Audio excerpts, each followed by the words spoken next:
Welcome back to BS with Brian Simpson. We rolling once more. Millie's here. I don't remember if she made an appearance on the last one, but you know. Oh, you just gonna chill right there? Okay, that's new. All right. Big in the news right now. Chatbots. Chatbot death. People are dying. This headline, this is from Reuters. Meta's flirty AI chatbot invited a retiree to New York. Okay. He never made it home. All right. A cognitively impaired New Jersey man grew infatuated with Big Sis Billy, a Facebook Messenger chatbot with a young woman's persona. His fatal attraction puts a spotlight on Meta's AI guidelines, which have let chatbots make things up and engage in sensual banter with children. Okay? When Thongbu Wangbandu, that ain't a real fucking name. When Thongbu Wangbandu, I know I'm not saying that right. Thongbu. Thong, that's definitely how you say thong. B-U-E. Thongbu Wangbandu. Okay, that sounds like somebody from Baltimore mispronouncing somebody else's name. When Thongbu Wangbandu began packing to visit a friend in New York City one morning in March, his wife Linda became alarmed. But you don't know anyone in the city anymore, she told him. Bu, as his friends called him, well, of course that's what you would call him, Thongbu, it would be real, okay, hadn't lived in the city in decades, and at 76, his family says he was in a diminished state. He suffered a stroke nearly a decade ago and had recently gotten lost walking in his neighborhood in Piscataway, New Jersey. So how did you let him go to the airport?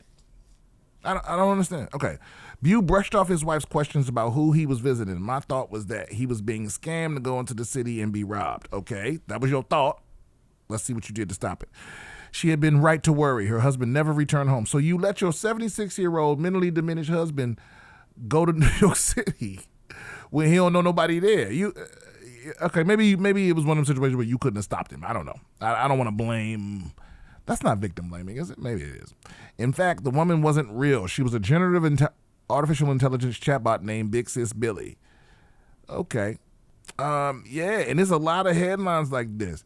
Family, this is from the BBC. Oh, come on, man. Load up on me. Oh, this is pissing me off a little bit. Family of dead teen says ChatGPT's new parental. Why won't it load the rest of this article? Fucking technology. Okay, now you want to load up on me. Family of dead teen says ChatGPT's new parental controls not enough. A lawyer representing the California couple who are suing ChatGPT maker OpenAI over the death of their 16-year-old son has criticized the popular chatbot's new parental controls. The firm has introduced new rules in the wake of families' allegations that ChatGPT encouraged their own child to take his own life. What? OpenAI said parents of teenage users will soon be able to receive a notification if the platform thinks their child is in acute distress. But Jay Edelson, a lawyer representing the family, said the announcement was OpenAI's crisis management team trying to change the subject and call for the chatbot to be taken down. Rather than taking emergency action to pull a known dangerous product offline, OpenAI made vague promises to do better. The lawsuit filed in California last week by Matt and Maria Rain, who are the parents of 16-year-old Adam Rain, was the first legal action accusing OpenAI of wrongful death. The family included chat logs between Adam, who died in April, and ChatGPT that show him explaining he has suicidal thoughts. They argue the program validated his most harmful and self-destructive thoughts, and the lawsuit accuses OpenAI of negligence and wrongful death. Well, show me what the motherfucker said to him. When news of the lawsuit emerged last week, OpenAI published a note on its website stating ChatGPT is trained to direct people to seek professional help when they are in trouble, such as the Samaritans in the UK. The company, however, did acknowledge there have been moments where our systems did not behave as intended in sensitive situations. Now it has published a further update outlining additional actions it's planning to take. They will link their account with their teen's account. So you got to manage which features to disable, including memory and chat history, receive notifications when the system detects their teen is in a moment of acute distress. OpenAI said that for assessing acute distress, expert input will guide this feature to support trust between parents and teens. Okay, but they're not saying what happened. Yeah, so that article's nonsense. What did the chatbot say to the kid to make you go, it was the chatbot's fault? Maybe the New York Times would do better. BBC, you fucking suck. Let's go America. Oh, well, the New York Times wants money for me to read what they said. Maybe. Hold up. We might get a freebie. We might get a freebie. Okay. God damn. They do want money. They want $1. Wasn't there always a way around that? Like I could put it, I could send it to like the Read app. Like I used to have this Pocket. I used to have this app called Pocket, and I could there it is. Okay, saved it to Pocket. Now I think I can, okay. Hold on, what the fuck? Pocket didn't do the thing. I think I could have to put it in like, wait a minute, this isn't Pocket, is it? No, this is still the New York Times. This is Pocket. Okay, bitch, what's happening? Put this motherfucker in read mode or whatever so I can read this shit for free. I guess they don't allow that no more. This is just a browser again. Well, there goes their motherfucking I don't know, commission or whatever. All right. Well, my point is, people are saying, okay, now we on The Guardian. Let's see. I don't know how reputable they want money too? Never mind. Okay. This is in Florida. This is a whole different thing. This is in Florida. Her son, Sewell Setzer III. What's with all these weird names? Okay, whatever. And he's 14. Caesar used a chatbot day and night. A dangerous AI chatbot marketed to children, abused and preyed on my son. Okay, but what did it say? These are like loyalty statements. Our family's been devastated by this tragedy, but I'm speaking out. Okay, you're saying that it was deceptive and addictive, but you won't. Here's another thing from the fact we are heartbroken by the tragic loss. Okay, but what did the chatbot say to the kid? Okay, Garcia accuses character AI of creating a product that exacerbated her son's depression, which she says was already the result of overuse of the startup's product. At one point, Daenerys was his chatbot, asked Setzer if he had devised a plan for killing himself. According to the lawsuit, Setzer admitted that he had, but that he did not know if it would succeed or cause him great pain, the complaint alleges. The chatbot allegedly told him that's not a reason not to go through with it. No fucking way. Garcia attorneys wrote in a press release that character AI knowingly designed, operated, and marketed a predatory AI chatbot to children, causing the death of a young person. The suit also names Google as defendant. Okay. All right, so this is a problem. And this was, I don't know if y'all watched, months ago we had a thing, this happened in Italy, where these chatbots were, like, people were getting in relationships with them. I remember that. It was a sad episode. I mean, they all are sad. But people were getting in relationships with these chatbots, and it was this whole thing about loneliness and all of this shit. And then it became illegal. I don't know if it became illegal or it was in the, Italian government parliament or whatever the fuck they have over there. And the company ended up shutting it off. And I think that led to some people, finishing themselves or at least having mental breaks, because they were in, they were in what was real to them as a real relationship. And then all of a sudden the chatbot was not allowed to talk to them like that. You know what I'm saying? So it's like, and some people, like, you ready to laugh at these people, but it's like, imagine being so lonely that a robot make you feel like you're not lonely. A chatbot, not a real life, not something that can touch you, just something that's texting you. And then that gets taken away from you. That's gonna make you feel double loserish. You know what I mean? So I don't know. I mean, the outcome of all these lawsuits is going to be something that we gonna have to see. You know what I'm saying? I think the guy that got lured to New York City, they might be on to something. I don't know if the parents from the wrongful death. I mean, if the pot said that's not a good reason not to go through with your plan, that's wild. Even though that is out of context, because like this is what's weird to me is we don't get to see any of the chat, right? So you can take that line sounds sinister, but depending on what was said before that, it could be meaningless. You know what I mean? So I'm not sure what the child was asking the bot, or what the bot was, and obviously if you lawyer up, they're gonna tell you to be vague. You're not gonna. So that's why in almost all these stories, there is no that I've seen. There's no chat. That no one's putting the chat in the article, right? No one. Big stretch. Hell yeah. No one's putting the chat. Don't show your butthole to the camera now. We just ain't OnlyFans.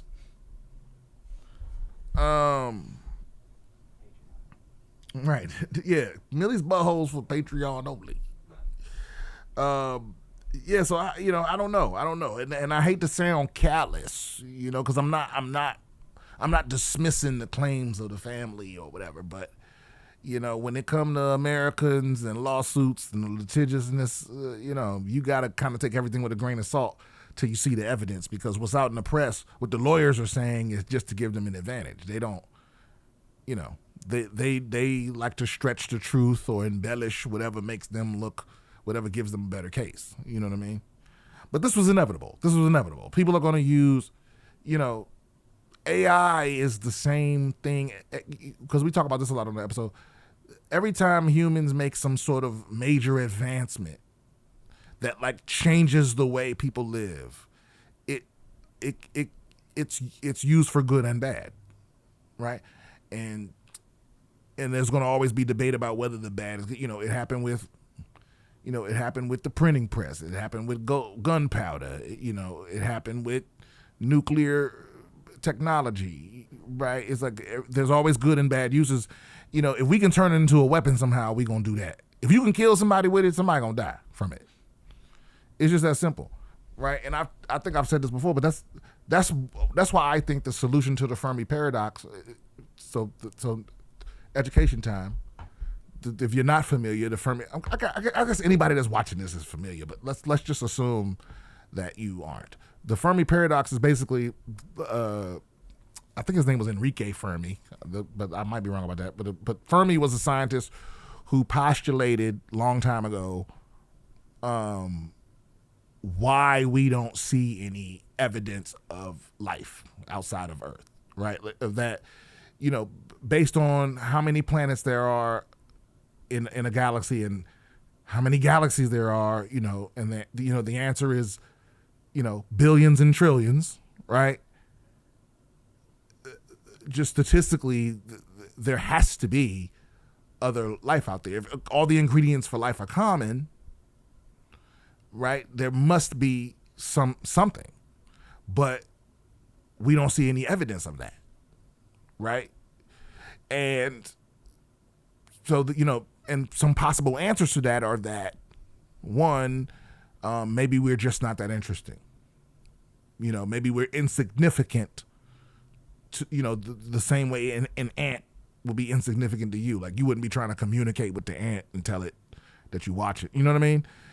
Or the answer is that these other intelligent species are just like us and they destroy every new civilization they come across.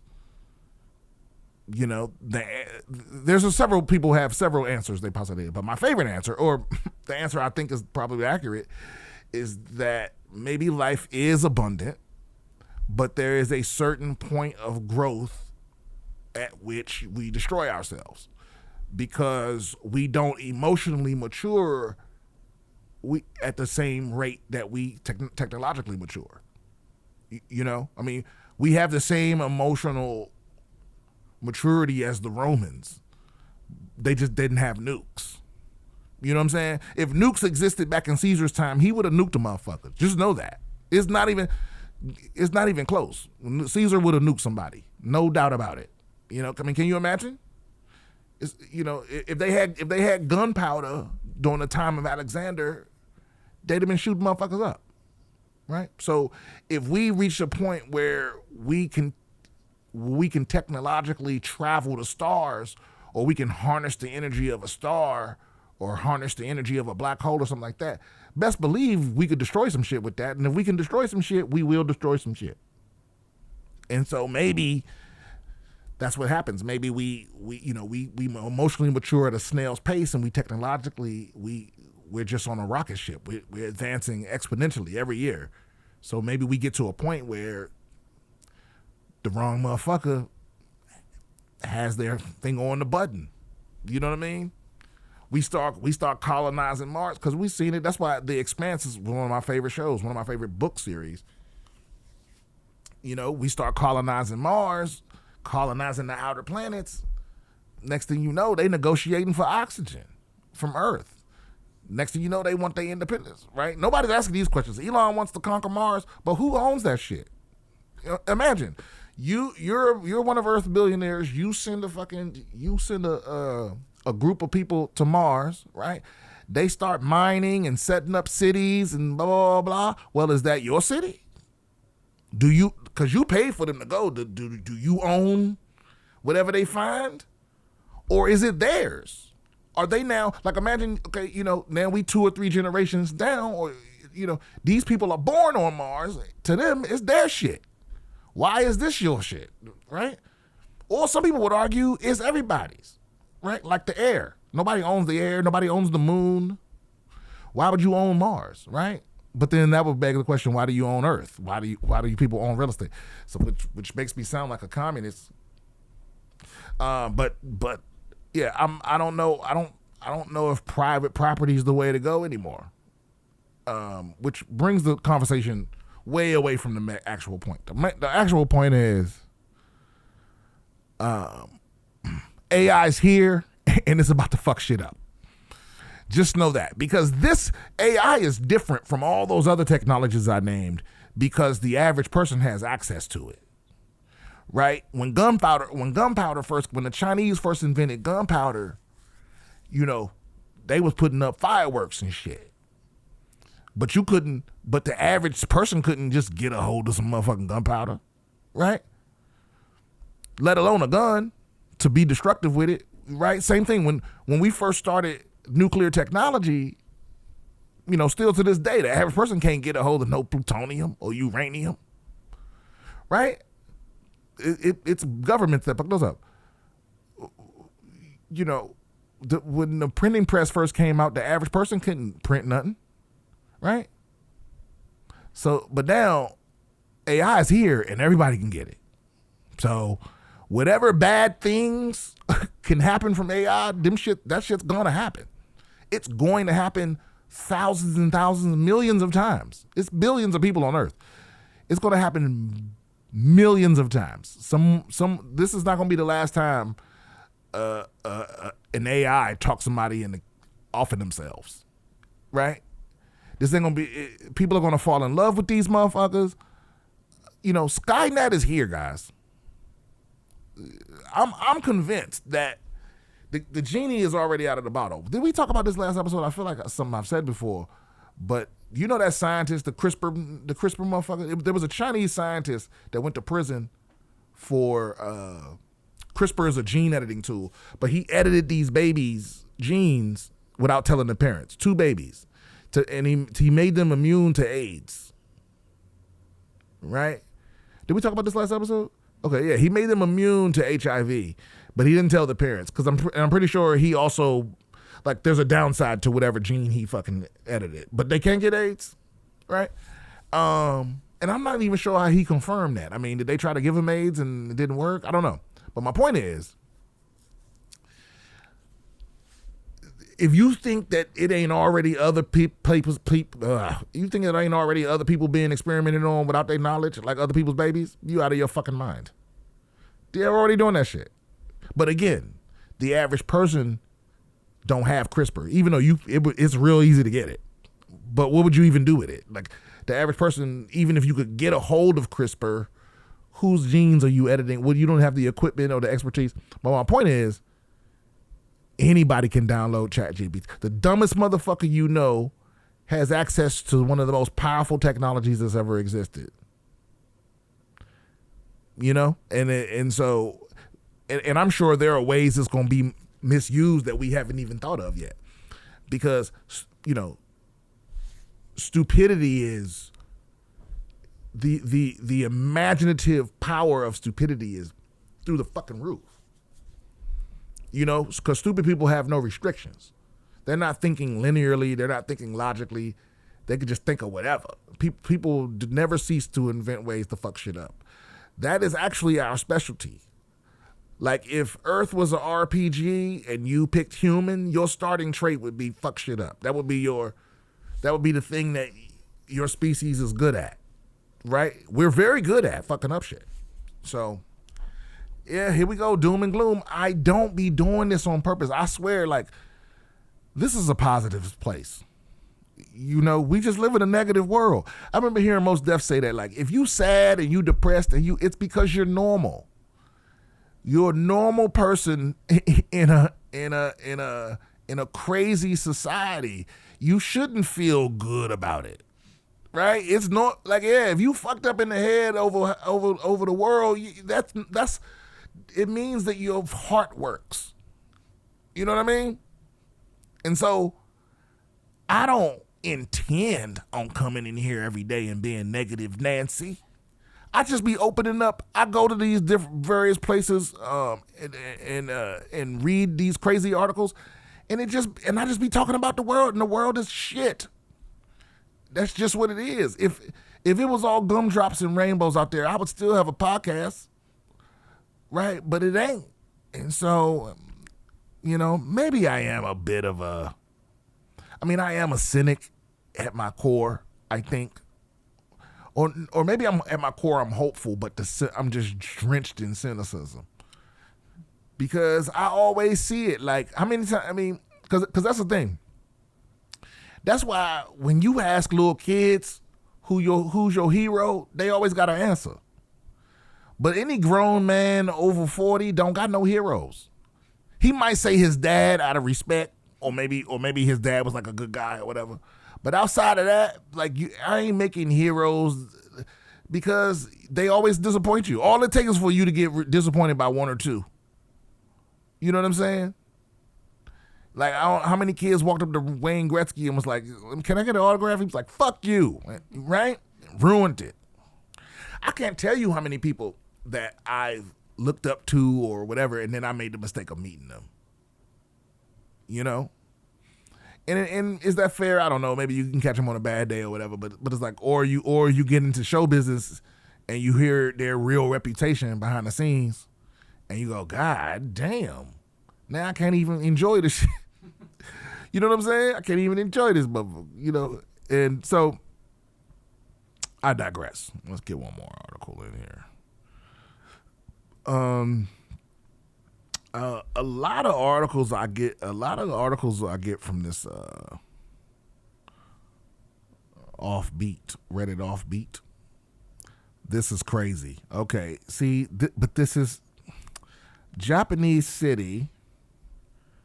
This is from the Japan Times. Japanese city proposes 2-hour daily limit for smartphone use. How the fuck are you going to enforce that? The city of Toyoaki in Aichi Prefecture. The city of Toyoaki in Aichi Prefecture will urge all smartphone users to limit screen time to 2 hours a day outside work or school under a proposed ordinance that includes no penalties. So then what the fuck is that then? An ordinance that ain't no penalty to? You just gonna encourage? I mean, maybe Japanese culture is different to me. I don't think so. I think people are people, but maybe if anybody this could work on, it would be the Japanese. Maybe. I'm talking about people that's free. Not, you know, it could work in North Korea or some other dictatorship, but in a place where people can do what they want, the government encouraging them to put down their smartphones, that ain't. Guys, come on. There's not a city in America where that will work. There's not a city in North America that will work. I know that for a fact. There is nowhere where the government can go, we just encourage it. There's no penalty. People will be like, what? Fuck out of here. Right? So I don't know I don't know how they do things out there in Japan. Somebody that knows more about the Japanese culture, please tell me. Maybe I'm completely wrong about this, but this sounds like total bullshit. The limit, which will be recommended for all residents in the city, will not be binding, and there will be no penalties incurred for higher usage according to the draft ordinance. The proposal aims to prevent excessive use of devices causing physical and mental health issues, including sleep problems. Teoaki Mayor Masafumi Koki said in a statement on Friday, the draft urges elementary school students to avoid using smartphones after 9 p.m. and advises junior high school students and those older not to use them after 10 p.m. The move prompted an online backlash, with many calling the plan unrealistic. Well, yeah, that doesn't make any fucking sense. I mean, this is going nowhere because you can't pass a law for that. You'll never get elected again, sir. Right? This is the problem we're gonna have here. Because this is the truth of the matter, right? And for good or for bad, I'm not saying it's better or not, but this is the youth have never been more powerful than they are now as a group. There have been some bright young men out there. I think, Fred Hampton was 21 or 22, bringing together fucking like rural white people and niggas from the inner city, right? Like some people got that. Every now and then you get somebody with that kind of pull and charisma. But what I'm saying is, like, as a whole, young people have never had more power, right? And what gives them the power is the smartphone, right? And you could argue the smartphone, the way it's used is also bad for them, right? Like, a lot of the problems with the youth are because they are chronically online, right? As well as adults. Let's not act like it's just the youngins. Everybody's chronically online. But the problem is, if you try to stop that, this happened recently, right? When at first Republicans, all last year, Republicans was talking about, not last year, maybe a little bit the year before that, banning TikTok. Remember that? We're going to ban TikTok. We're going to get rid of TikTok. Fuck TikTok. That shit ain't never happening, nigga, because they're afraid of the kids. If any politician in America tried to ban TikTok, that'd be the last time you saw that motherfucker. You know what I'm saying? Because all those kids can, even if they can't vote now, it's only a matter of time before they can vote. And whatever party banned TikTok, they'll never get their vote. They're going to be like, fuck you from here to on. You banning TikTok? I got followers. Imagine being a kid, because that shit means a lot to them. Having 10,000 followers to a middle school kid, you a fucking rock star. They growing up in a weird time, because you could be, it don't matter if you popular in the school, if you popular online. Like, it's being popular online matters more than being popular in real life to the kids now. Right? So my point is, like, a kid that got 1,000 followers and you take that away, I'm telling you, they'll never forgive you. They'll never forgive you. Because it's an addiction, and it's fucking up adults. I know it's fucking up the kids, but it's also what gives them their power. That's the other thing. You can't stop the kids in the technology, because the other thing is, these lawmakers don't really know shit about technology. They hire kids to tell them. You know what I'm saying? They don't know shit about technology. So you can't that's why the government has to hire hackers. They have to catch a nigga hacking and then hire him because he know more than you. You know what I'm saying? It's like you're old and out of touch. You can't stop this. So, and like I said, I think the chronically online thing is a worldwide problem, especially anywhere where Americans are. So in Japan, because our culture is so influential, even though some would argue it's less influential now, but still, our culture touches every part of the world, right? If we won civilization, we won. So yeah, these kids now, they bussing. Even in China, where you ain't even really allowed to really buck up like that, the kids bucking up. So you ain't about to cancel no motherfucking smartphone use, especially with a suggestion with no penalty. The fuck that mean? Listen, I know this is something I know, and y'all heard me say this 1,000 times. The number one motivator of human behavior is, say it with me, incentive, right?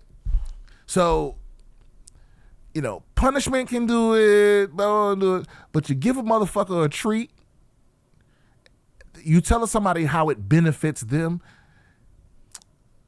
and that's how you get people to do stuff. You have to give them something. And I don't know what you could give a child. I don't know what you could give a teenager that would make them limit their smartphone use to 2 hours a day.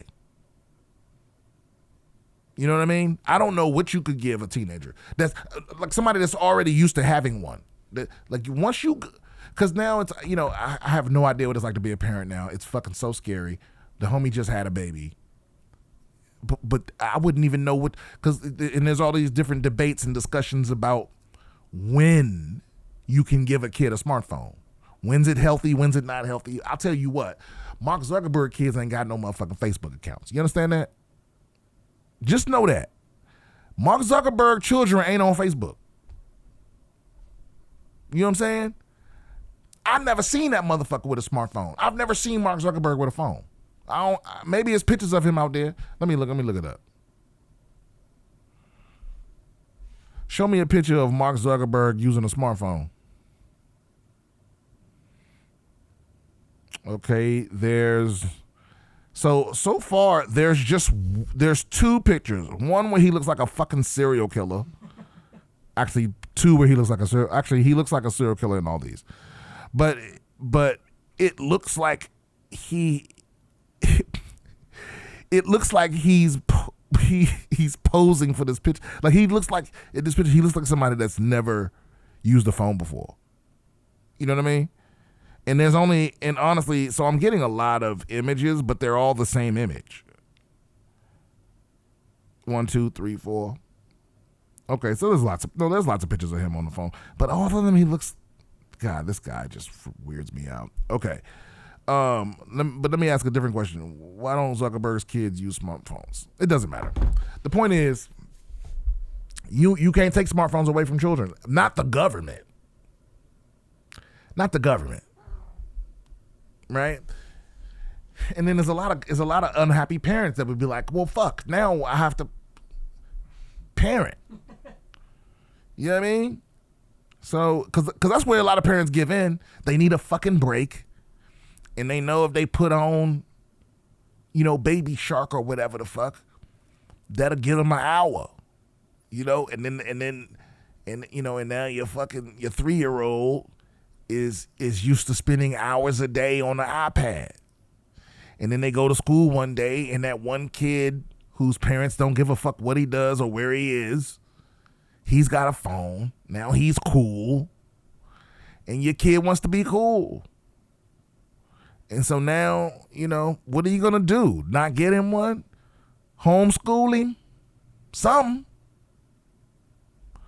Yeah, but that's a dumb idea, and I'm glad people responded that way. Others said smartphone use should be a decision for families to make for themselves. The angry response prompted the mayor to clarify that the 2-hour limit was not mandatory. Acknowledging that smartphones are useful and indispensable in daily life. Yeah, you just lost the election, buddy. I don't know how they do shit over there, but just you bringing that up, it's a wrap. It's a wrap. The parents are going to vote you out, bruh. Because here's the other thing that nobody will say. Everybody wants to be cool to teenagers, including their parents. They want teenagers to see them as at least not lame. And saying fuck this guy is a good way to get some cool points with your teenagers. So I want y'all to remember this name, Masafumi Koki. He's out. He is no longer going to be the mayor of Teotihuacan Prefecture. Yeah, that's a wrap. This guy is. Oh wait a minute, it's not Teotihuacan Prefecture, is it? It's Teotihuacan in Aichi Prefecture. So he's no longer going to be the mayor of Teotihuacan. I think a prefecture is like the Japanese equivalent of a state. But I think their whole country's the size of like Montana or something. So the prefecture is like a county. I don't know. But what I do know 100% for sure is that we ain't never going to hear from Masafumi Koki again. I don't know what the fuck he was thinking about. You might as well run on making vegetables 90% of every meal or some shit like that. You know what I mean? So all right, moving on. One more, and then we have an email. Hold on, what? Hold on. First human screwworm case in U.S. traced to person in Maryland who traveled from Guatemala. What's a screwworm? For context, the screwworm eradication program across Central America is an extremely effective and cost-efficient program that helps to eliminate screwworm populations and drive them further and further south while keeping the U.S. safe. It's one of the many international efforts that have been insanely successful, but are now threatened by the general U.S. government chaos, practically random defunding of successful programs, isolationist agenda, and destruction of international relations, as well as the rejection or even ban to consider climate change in federal programs. Yeah, this is what happens with this is the anti-science movement. This is the consequence of that. I'm not sure what screwworms are, but that's the point. I've never had to give a fuck. I've never had to be concerned with a screwworm because we was helping pay to keep the motherfuckers further and further south. Right? I'm sure there's people in the middle of Mexico that know exactly what the fuck a screwworm is, and I don't. I've never had to learn. And now they're back. Now they're here. That shit made me not want to travel at all. All right, let's get this email in before we get up out of here. By the way, listen, the show is for y'all, right? So the more you engage with me, the more I'm gonna engage back. So if you want me to, because I was surprised after being gone for a few months that I only had like 3 or 4 emails from people. It was like, email me. I'll answer your question. You know what I'm saying? It's like, and you can't, it's not too much. It's not too many. Try to be succinct. Try to change the names on your own or mention in the email if you don't want me to say people's names. Try to mention that at the beginning so I don't read the whole fucking thing and then go, oh shit, I said Jennifer, But yeah, if you need advice from the Vice Champ, if you just want to, if you find a fucking cool article or video or something you want to react to, email it to me, bswithbriansimpson@gmail.com. I'm also back on tour. I'm back on the pod and I'm back on the road. Okay. By the time this comes out, you'll see me. I'll be at the Comedy Store in Los Angeles on the 9th.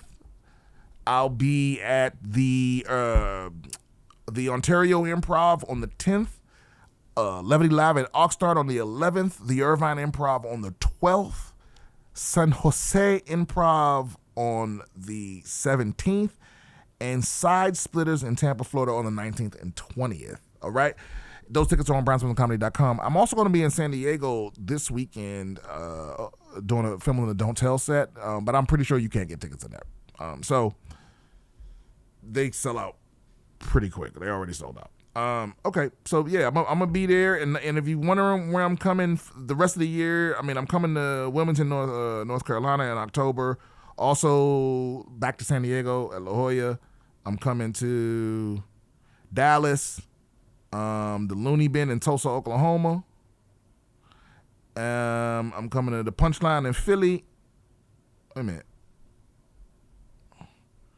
Oh, and I'm coming to the Comedy Club in Kansas City. And that's as far as my calendar is right now. Okay, so that's all this year. I'm coming to all those places. BrianSimpsonComedy.com for tickets. bswithbriansimpson@gmail.com for questions, concerns, comments, complaints, videos, letters, advice, all that. Okay, we back in full swing. Now, let's end this motherfucker on an email, huh? Howdy. I like a good howdy. A good howdy. Quick question. What would you do if you are a stay-at-home mom and married to a narcissist and every day is a mental struggle, but you realize being empathetic makes you understand and you use the time to learn a lot about yourself because of it? That being said, your growth is his hell. What would you do if you live in California and have 1 month and 2 weeks left? Suck it up or pull the plug? Oh, okay. I get what she's saying. In California, you need to get to 10 years for everything to be 50-50. Until then, you leave with nothing. Where's the OG of the show? Spliff. Okay, look, Spliff. I think by OG you talking about Rob. Rob is doing his thing, man. He's doing his dream job somewhere. I can't really say too much because I don't know how much of his business he wants in the street, but Rob is living very well. Rob is always going, y'all know Rob. He's one of the motherfuckers going to always be okay. He might pop up and make a guest appearance from time to time, though. I'm not sure what kind of NDAs or whatever he had to sign for that dream job of his. But yeah, Rob's doing fine. But also, I didn't know if you're getting divorced before 10 years in California, you get nothing? Are you sure about that? I would look that shit up. Because I feel like, let me see. Let's just look it up now. How many years do you have to be married in California to get 50-50? Maybe you didn't understand me, bitch. Hold on. How many years do you have to be married in California to split property 50-50 at a divorce? That's not how you should ask that. So you do not have to be married for any specific length of time to split property 50-50 in California, as it's a community property state where all assets acquired during the marriage are presumed to be jointly owned and subject to equal division upon divorce, regardless of the marriage's duration. This principle of equal distribution of community property applies to all marriages, including those of short duration. So I'm not sure what you're talking about. Maybe y'all didn't get married in California. Maybe there's something else. But let's just say 10 years is some sort of milestone where there's some sort of guarantee. I mean, I imagine someone that's fed up has probably looked into it to some degree. So maybe 10 years is some other thing that gives you more things. But if you're asking me what I would do is, if this was my situation, you said have 1 month and 2 weeks left. I would wait a month and 2 weeks. What you mean? I mean, you can't drop the ball at the finish line. If you don't end, because I'm not sure. I mean, I imagine when you got married, it was happy at first, right? You have a few kids, so whenever you stop letting them come in you, right, is probably when things started going downhill. So you've been suffering for quite some time is the point I'm trying to make. But if all your suffering will be for nothing, if you give in now, because I'm on, me, I'm on some Count of Monte Cristo shit. Whatever I gotta do, I mean, if it's about revenge or if it's just about, but here's my other advice though: don't make divorce about revenge. This is a mistake that a lot of people make, and this is not just coming from me. This is coming from. I don't know. I'm sure y'all have seen the guy go viral recently, but he's like the top divorce attorney and one of the top divorce attorneys in the country. He was on Flagrant. He was on the Soft White Underbelly is when he first blew up. And I forget his name off the top of my head, forgive me. But now he's got his own channel, which he should have been had. But he says it a lot. It's like a lot of couples get caught in the weeds of trying to like win instead of trying to be, it's like, a lot of times it's like you re-traumatize yourself because you become obsessed with winning the divorce instead of getting this motherfucker the fuck out of your life. Nothing is worth your peace. You know what I'm saying? So you do whatever you gotta do to make this shit over quick. If you get caught in this battle, you end up, because everyone thinks that they're different. You get in there with these attorneys and they start talking crazy and getting you to do crazy shit and accuse and blah, blah, blah. It's like whatever you can do to have an amicable split, which is going to be hard if you're actually with a narcissist. It's going to be, you're going to probably have to do some more preparations, because when you go to cut off a narcissistic supply, is what they call it, they freak the fuck out. So, you might have a battle on your hands, but what I'm trying to say is what you don't want to do is prolong that battle. Because nobody wins. That's the other thing. There's no winning. There's no winners. You get a slight feeling of satisfaction from putting them in their place or saying what you've always wanted to say. But guess what? They don't need to hear nothing you wanted to say because they don't give a fuck. You know what I'm saying? Get the fuck away from them as soon as possible and move the fuck on with your life, and don't be obsessed with winning and all this. A lot of people make that mistake, and they waste so much of their time and happiness. And you blocking your blessings. You might have a new person that might come into your heart, but you obsessed with hurting your ex. You start using your kids against them, and like shit you judge other bitches for, you be ready to do it just to get a couple licks in, and it's like it ain't worth it. You know, and that's coming from somebody that's never been married and doesn't have kids. So take it however you want to take it, right? But that's just me regurgitating what I've heard from the divorce attorney who has been married and divorced and has overseen several marriages and divorces. You know what I mean? And that's just his knowledge that I've absorbed that shit because, you know, he knows what he's talking about, right? It's like, just get 50-50, split that shit and get the fuck on about your business, you know? Yeah, suck it up. That's what you're asking. Suck it up or pull the plug. Suck it the fuck up. Suck it the fuck up and get your bag and get up out of there. You know? That would be my advice. You know, but again, that's if you're actually married to a narcissist, or if you saying like this dude has narcissistic tendencies. I'm not sure, like, is he a clinical narcissist, like he has a narcissistic personality disorder, or you're saying he just behaves like a narcissist? Because I think we all have narcissistic traits, you know what I mean? But narcissism and narcissistic personality disorder are not necessarily the same thing. You know what I mean? Like, narcissism is a bunch of traits, right? And you can have narcissistic traits without being a narcissist. I think that word's used a lot, right? But it is real, right? But if you're dealing with a real narcissist, you got a whole other set of preparation. I mean, you got a month and a half to prepare. You got to prepare if you're dealing with a real narcissist, because they're gonna they can't, like, once they lose their punching bag or whatever, like, they can't cope. They can't handle that. They're very obsessed with the way the world sees them, and you leaving hurts their image, and it's a whole other thing. So you have to make sure you got all your ducks in a row and somewhere to go, and make sure they can't freeze you out of nothing and all of that shit. But then you have kids, so that's a whole other thing.